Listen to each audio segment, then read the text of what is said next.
Salut jeunes Africains, démocrates du monde entier, tous ceux qui ont réellement l'habitude de nous suivre.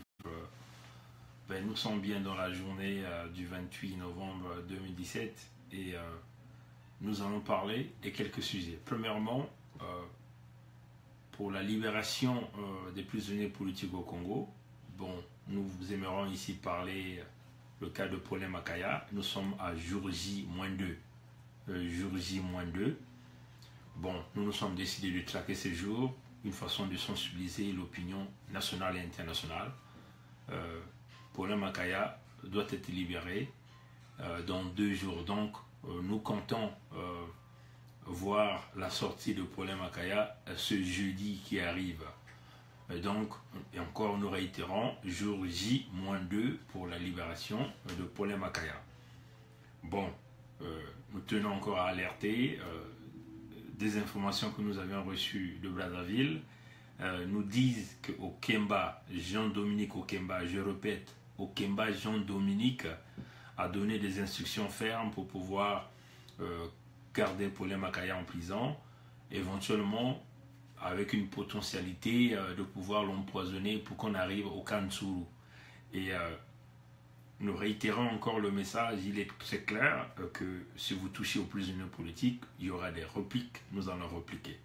Donc encore, pour la libération de Paulin Makaya, jour J-2. Jour J-2. Il n'y a pas de raison que cet homme reste en prison. Il a passé, il a purgé sa période de prison. Il va falloir qu'il sorte, même s'il a été emprisonné illégalement et illégitimement par ce régime criminel et dictatorial de Brazzaville. Deuxièmement, nous avons tous suivi le président français Emmanuel Macron dans son discours à l'université de Ouagadougou. Je retiens 2 choses. Premièrement, la déception pour des étudiants burkinabés, des jeunes Africains qui n'ont pas eu assez de questions pertinentes sur des véritables problèmes qui engorgent l'Afrique, sur des véritables problèmes qui sont en train de déstabiliser l'Afrique. Moi je me suis posé des questions. Est-ce que ces étudiants ont-ils été choisis pour poser ce type de questions, pour ne pas déranger le président français? Donc, si nous essayons de retenir, le niveau des questions a été un niveau très bas pour des étudiants d'une grande université comme celle de l'université de Ouagadougou. La qualité des questions posées ne reflète pas le niveau de cette université. Et donc, nous nous disons, est-ce que ces gens-là ont été choisis de poser des questions qui n'ont pas de sens, au lieu de poser des vrais problèmes qui minent l'Afrique? On sait que la responsabilité de la France, elle est très grande en ce qui concerne l'appauvrissement de l'Afrique, le pillage des matières premières, et éventuellement le soutien des dictateurs. Vous voyez? Donc de ce côté, les étudiants burkinabés ont dessus les Africains d'une manière générale. Et on a eu l'impression que l'étudiant de cette université parlait à leur père, mais nous tenons à leur rappeler, M. Macron n'est pas le président de Burkina Faso. Vous comprenez? Et donc, c'est très dommage que les étudiants se sont comportés comme si M. Macron était leur frère, leur camarade, leur ami. Vous voyez? Mais c'est bien l'avenir de l'Afrique. Vous voyez? Ces chefs d'État français qui ont l'habitude de venir narguer la jeunesse africaine, et là encore, nous venons là de voir un autre exemple d'un discours de Macron qui veut nous faire savoir qu'il vient pour créer une collaboration, une ouverture avec la jeunesse. Il a énormément félicité les Burkinabés pour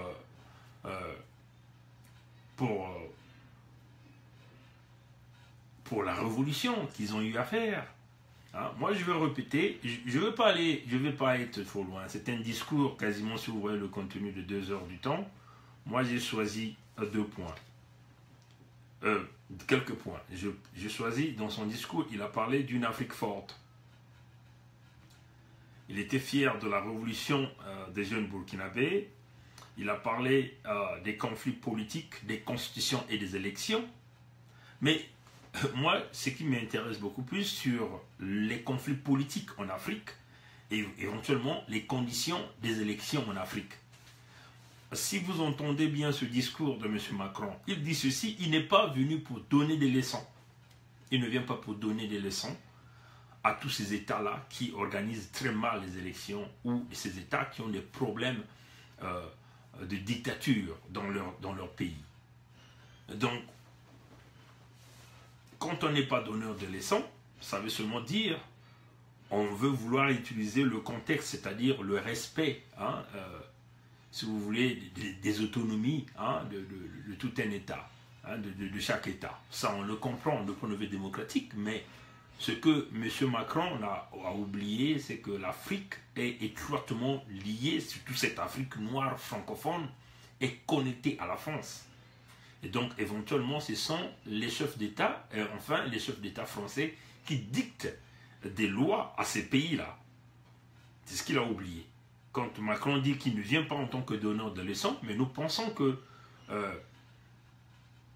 c'est que les politiques conduites dans ces pays d'Afrique francophone, et elles sont désignées, tracées selon la politique française. Elles sont dictées par la France. Et donc, de ce cas, on a vu que la réponse de M. Macron, il dit, il ne vient pas en donneur de leçons. Donc, quelque part, nous voyons bien que la France supporte des dictatures. Et c'est ce que, d'ailleurs, les jeunes burkinabés ont manqué hein, dans leur vision à des questions. Ils ont manqué le soutien de la dictature. Qu'est-ce que la France pouvait faire quand ces jeunes Africains rencontrent ce genre de dictatures, des dictatures féroces? Prenons le cas du Congo-Brazzaville, où vous aviez un homme qui tue sans cesse, qui est en train de briser de tout un peuple, qui tue, qui massacre des populations, où il n'y a pas la liberté. Un homme qui prend la responsabilité de fermer un grand centre médical à la hauteur du centre hospitalier universitaire de Brazzaville, où les gens ne peuvent pas manifester, qui ferme les écoles pour des problèmes de paiement, des problèmes de gestion. Qu'est-ce que la France pouvait faire pour accompagner toute cette jeunesse-là, pour déboulonner ces genres d'individus? C'est cela le véritable problème, que M. Macron a réellement manqué une opportunité de pouvoir expliquer aux jeunes Africains quelle est la conduite à tenir, puisque ces politiques sont liées à la France. C'est la France qui dicte, c'est la France qui les impose là, c'est la France qui leur met là, dans les positions où ils sont. Ils ne sont pas votés par le peuple parce que leur élection est contestée hein, par les 90% de la population. Quelle serait donc l'attitude de la France par rapport à cela? En tant que partenaire économique, en tant qu'un pays collaborateur dans les accords directs et indirects, bilatéraux ou latéraux. Quelle serait la contribution de cela? Je retiens encore quelques paroles du président français quand il parle à ces jeunes. Il parle aussi que partout où il aura des partenaires, il travaillera avec ses partenaires. Partout où la France aura des partenaires, la France va donc travailler, n'hésitera pas de travailler en direct avec ses partenaires.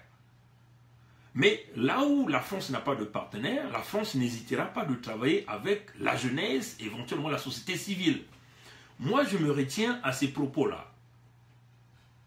En Afrique, nous voyons que les partenaires de la France, ce sont ces chefs d'État africains qui boycottent les économies de leur État, qui donnent tout le pétrole, le cacao, l'or, l'uranium, le diamant, avec des grands pourcentages aux compagnies françaises. C'est cela le partenariat dont M. Macron évoque ici. Du moment où vous obéissez à la France, vous êtes son partenaire. Et donc, la France n'hésitera pas de travailler avec ses partenaires. Donc, quel que soit le comportement, que ce partenaire soit un dictateur, un sanguinaire, la France travaillera avec ses partenaires. C'est ce que nous retenons à ce discours. Mais non, là où la France n'a pas de partenaire, la France n'hésitera pas de travailler avec des groupes des jeunes, la jeunesse, ainsi de suite. Bon, nous nous posons la question, est-ce que Sassou Nguesso est un partenaire de la France ou non? Est-ce que Ali Bongo est un partenaire de la France ou non? Est-ce que Joseph Kabila est un partenaire de la France? Paul Biya, Paul Kagame, Obiangema est un partenaire de la France ou non? Certes, et c'est la réalité, cela représente bien des partenaires pour la France. Voilà pourquoi la France va continuer à maintenir leur politique, ces dictateurs-là, dans leur pays, malgré les crimes. Donc quand la France parle des partenaires ici, c'est ceux-là qui ont ouvert leurs portes grandement aux grandes compagnies françaises. Ceux-là, même quand ils ne respectent pas les constitutions, ils ne respectent pas les droits de l'homme, ils vont demeurer les partenaires de la France. Et donc la France va continuer à travailler avec eux. Et ceci est la réalité. Nous sommes en train de le voir. Dans ces pays que nous venons de citer, il y a une relation étroite qui lie ces dirigeants de ces États avec l'État français. On parle des biens mal acquis en France, mais en réalité qui ne sont pas saisis.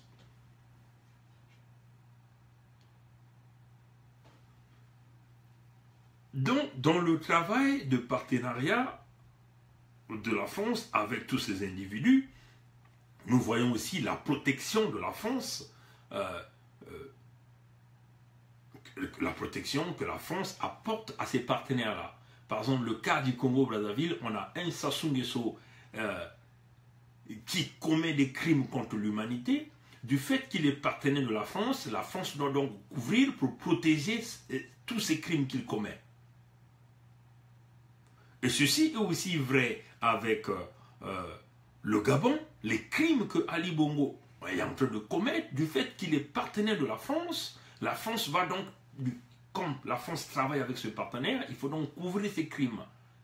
Ceci est aussi vrai pour Joseph Kabila, du moment où il ouvre les minerais aux compagnies européennes ou à l'Union européenne, ben, la France va demeurer le partenaire. Donc il faut couvrir, il faut protéger ce monsieur contre les crimes contre l'humanité ces individus sont en train de commettre. C'est cette politique que cette jeunesse africaine ne veut plus.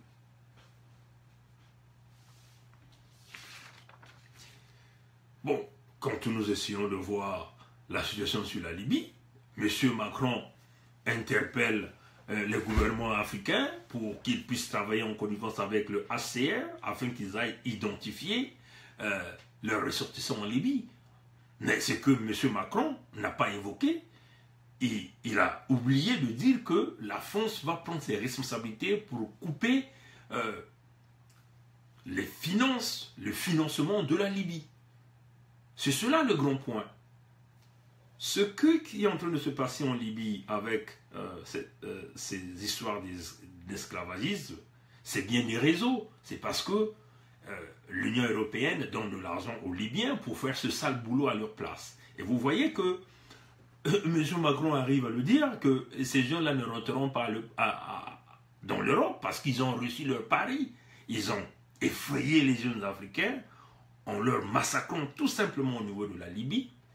Et en ce moment, ils descendent en Afrique en grande pompe, avec de l'orgueil. Puis il faut le dire qu'il a été orgueilleux dans son discours. Il s'est retrouvé en face certainement des étudiants qui n'ont pas une vision réelle pour l'Afrique. Hein, parce que si vous voyez les interventions de cette jeunesse au niveau du Burkina Faso n'ont pas été à la hauteur de la grandeur de cette jeunesse africaine. Vous voyez, même les questions qui ont été posées, c'était des questions à un niveau très bas. Et nous avions vu comment M. Macron a pris le dessus dans son orgueil, dans le discours qu'il a réalisé devant ses étudiants burkinabés. Vous voyez?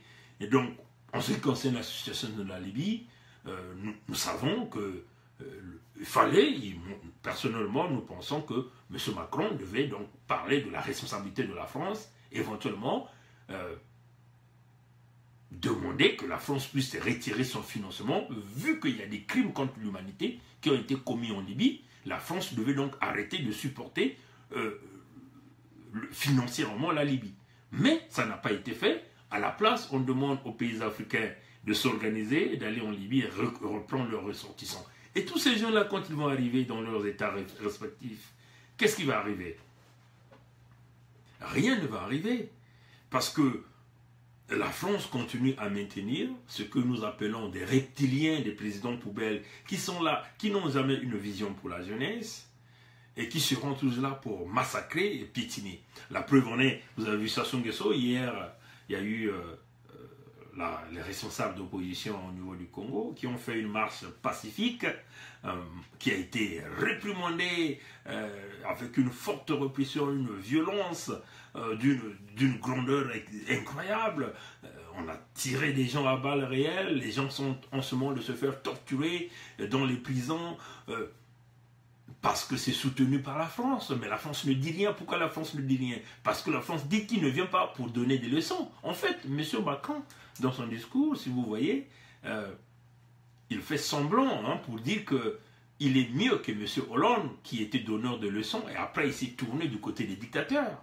Attention, c'est un jeune homme qui est très intelligent dans son discours, en vous faisant croire que, bon oui, notre génération n'a jamais vécu la colonisation. Mais en réalité, qu'est-ce qu'il vient chercher en Afrique? Qu'est-ce qu'il vient chercher en Afrique? Vous comprenez? L'objectif de ce sommet Afrique-Union européenne qui va débuter à partir de demain jusqu'à jeudi est juste centralisé sur deux plans. Ils ont parlé la formation des jeunes et ils ont parlé des énergies renouvelables. Ce que nous, jeunes Africains, avons besoin, c'est tout d'abord éradiquer les dictatures, parce que ces dictatures-là ne travaillent pas dans les intérêts de la jeunesse. Ces dictatures sont là pour céder toutes les matières premières, le développement qui devait se faire dans nos États, le céder aux Occidentaux.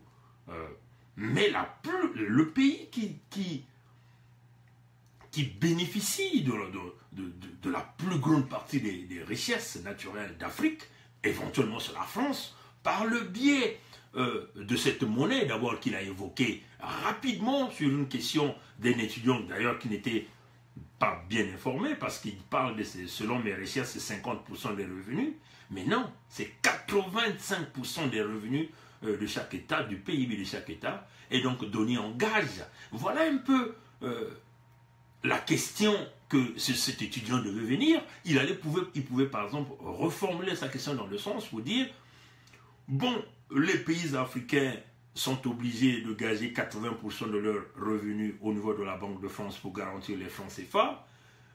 Quelles sont donc les mesures que vous pouvez faire pour essayer de désengorger l'Afrique du point de vue développement, dans le sens où nous pensons que quand vous déversez 85% de vos revenus, vous ne travaillez qu'avec 15%, cela ne peut pas promouvoir le développement, la richesse d'un État. Est-ce que la France est-elle capable de renégocier cela sur des taux par exemple de 30% ou même de 15%? Vous voyez? Ou même, on peut même dire même de 10%. Ça, c'est ce genre de questions qu'on par exemple on pouvait poser. Et on allait voir quelle est la réponse que vous avez donnée. Vous voyez? Mais quand vous imputez 80% des budgets de chaque État pour prétendre garantir une monnaie, alors nous pensons simplement que c'est un vol. Et quand vous voulez prendre plus que ça, vous devez donc le prendre sous forme de dette avec des taux d'intérêt très élevés.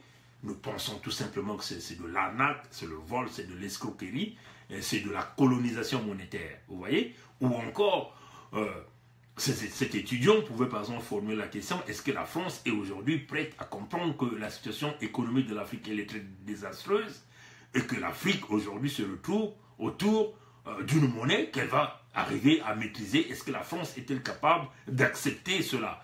Et on allait voir ce que M. Macron, certainement il devait par exemple dire, oui, c'est un problème de stabilité, mais si du moment où les États ont la volonté de pouvoir sortir de cette monnaie pour pouvoir mettre en place une monnaie qui va regrouper quasiment, on peut dire, 85% de tous les États africains qui vont donc travailler sur une monnaie, nous pouvons dire que ça pouvait être une véritable force pour les pays africains. Mais non, c'est là où on allait voir l'intelligence de M. Macron qui devait venir avec une réponse. Vous voyez, mais une question simple qui se pose à la va-vite et on balaye rapidement, ça n'a pas été à la hauteur d'ailleurs.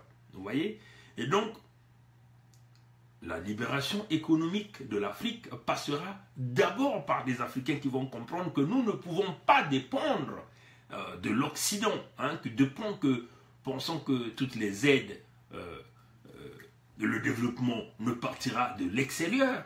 L'extérieur vient pour s'enrichir, l'extérieur vient pour prendre ce que vous avez. L'extérieur vient pour vous enfoncer au fond du trou. C'est à vous de penser pour dire, il faut que nous puissions rediriger nos orientations, nos politiques dans d'autres milieux pour pouvoir promouvoir les économies de nos États. Mais si vous avez des reptiliens qui mettent en place des Gestapo dans le cas de Congo-Brazzaville, c'est-à-dire des polices ou de l'armée qui travaille pour un individu, en dehors de l'armée comment on appelle, du Zimbabwe, qui a montré son caractère républicain dans le sens que ça a été une armée qui n'a pas procédé à des assassinats, mais qui est arrivé quand même de prendre une décision intelligente, de faire partir un vieux qui était aussi fatigué, qui méritait aussi la retraite. Mais vous avez la plupart des cas dans les pays africains des armées qui travaillent pour un groupe ethnique, pour des individus au pouvoir, des armées qui ne travaillent pas réellement pour son peuple. Voilà pourquoi vous voyez, les démocraties ne sont pas respectées parce que on sait que l'armée est là pour celui qui est au pouvoir. Et l'armée peut sortir, peut commettre l'impunité. Rien ne va se passer. Pour le cas du Congo-Brazzaville, c'est une véritable catastrophe humanitaire qui est en train de faire aux yeux de tout le monde. Mais ce qui est compliqué, c'est que l'ambassadeur de France supporte énormément celui qui est au pouvoir. Ça, voilà un peu ce qui encore démontre les propos de M. Macron qui dit: quand nous avions en place un partenaire, nous n'hésiterons pas de travailler avec ce partenaire. Mais quel que soit les crimes commis par ce partenaire, ils vont continuer à travailler avec ce partenaire supporté. Mais non, c'est à nous, jeunes Africains, de commencer à comprendre que Macron, M. Macron, bien sûr, il mérite le respect, qui est venu en Afrique. Il ne vient pas pour être votre Jésus, hein, quand vous comprenez qu'il ne vient pas pour vous faire ce discours. Pour nous, c'est encore un échec de la vision politique que la France a pour l'Afrique, parce que la France continue à travailler sur des bases laissées par De Gaulle, des politiques d'exclusion de la jeunesse, hein, parce que cette jeunesse n'a plus envie de la France. Et quand M. Macron parle d'une Afrique unie, que les barrières des séparations des pays anglophones, exophones, ou comment il a dit ça, des pays anglophones, c'est juste des barrières imaginaires. Après, la Côte d'Ivoire est allée au Ghana, c'est pour séduire les jeunes. Mais non, les jeunes Africains ne veulent plus travailler avec la France parce qu'on a compris le modèle politique et économique de la France. C'est un modèle qui est là pour voler l'Afrique, pour massacrer la jeunesse.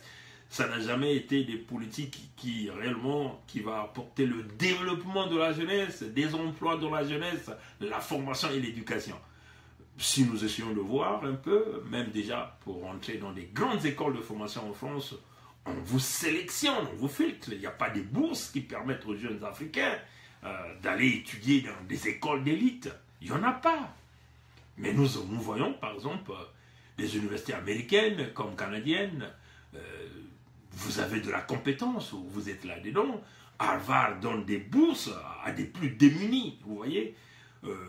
Quand on voit la motivation, la détermination, la bourse est là pour vous. En France, c'est une sélection, des critères, on sélectionne. Et ceux qui sont choisis, généralement, ce sont ceux-là qui ont beaucoup de moyens. Vous voyez donc, les jeunes Africains doivent comprendre que M. Macron n'est pas venu en Père Noël pour vous donner ce que vous voulez. Quand on a vu les jeunes au Burkina s'exciter à un niveau où on ne pouvait pas comprendre, mais en réalité, ils sont dans le flou total. Vous voyez, c'est triste. Ça a encore été pour moi, pour nous, un échec des politiques françaises pour l'Afrique, un manque de vision, des politiques d'exclusion de la jeunesse, où on se tient aux mêmes personnes. Vous voyez, c'est quoi la renégociation que la France pouvait faire dans le point de vue politique? Quel est le veto que la France pouvait faire? Proposer par exemple à la France, pour ceux-là qui changent des constitutions d'une manière involontaire, quelle est la résolution que la France peut faire introduire au niveau des Nations Unies pour pouvoir, si jamais des gens pareils arrivent à changer les constitutions, et éventuellement très vite envoyer des forces des Nations Unies pour aller dégager ce genre de gens, parce que c'est ça qui crée des conflits politiques, hein, des conflits politiques. Tout ça, ça n'a pas été parlé. Donc la France parle de soutien des partenaires. Donc vous comprenez que quand on parle des partenaires ici, il y a bien l'échange qui se fait. Hein? C'est-à-dire des partenaires, ces gens comme les Sassou Nguesso, 85% du pétrole congolais part à la France, le Congo reçoit 15%, même dans les 15%, on grignote encore, dans le Congo n'a que 7%, vous voyez. Et c'est ce que l'Issouba est venu renégocier pour ramener autour de 32%, 35%, mais on a trouvé que l'Issouba n'était pas un partenaire parce qu'il a voulu beaucoup gagner pour son pays. Donc qu'est-ce qu'il faut faire? Il faut mettre en place un coup d'État qui entraîne des morts, beaucoup de morts des Congolais. Et éventuellement, l'homme qui a l'habitude de brader le pays est revenu, et c'est celui-là qu'on est en train de soutenir. Même qu'il crée un génocide dans le département de Poul, il est toujours là. Vous voyez? Et donc, nous pouvons penser que les politiques françaises, les politiques de la France, c'est des politiques démodées qui continuent à marcher sur des modèles laissés par De Gaulle, qui ne représentent pas les valeurs de cette jeunesse africaine. Mais, pour les jeunes Africains, on leur dit toujours, c'est vous. Le changement, c'est vous. Les révolutions, c'est vous. Si vous voulez réellement déconnecter ce contact qui lie la France aux reptiliens, aux présidents poubelles, c'est à vous de mener des véritables révolutions afin d'apporter des véritables changements. Les révolutions, c'est éventuellement dynamiter tous ces reptiliens, ce système de connexion qui lie, si vous voyez la plupart de tous ces pays français, là, tous ces pays francophones d'Afrique noire, hein, généralement, la plupart d'eux, ils ont passé leur temps d'études en France, vous voyez, ou encore quelque part en Union soviétique, mais après, il y a toujours une connexion au niveau de la France, vous voyez. Donc, c'est une façon de vous dire que il faut s'ouvrir mentalement pour les jeunes Africains. Regardez un peu du côté, comment la politique du côté anglophone fonctionne. Et puis, associer à ça au modèle africain, c'est-à-dire au temps de nos grands-parents, comment nos grands-parents géraient les royaumes. Et il y avait toujours des paix, il y avait des solutions de conflits, il y avait des résolutions de conflits, il y avait ainsi de suite, vous voyez. Donc, voilà un peu ce que je tenais à dire, mais très dessus, mais d'ailleurs, ça ne devait pas être une surprise, hein, parce qu'il ne faut jamais s'attendre de quelque chose d'un président français qui vient parler en Afrique. Il vient en homme supérieur, en fanfaron, en orgueilleux, mais en réalité, ça ne changera rien si vous ne vous levez pas.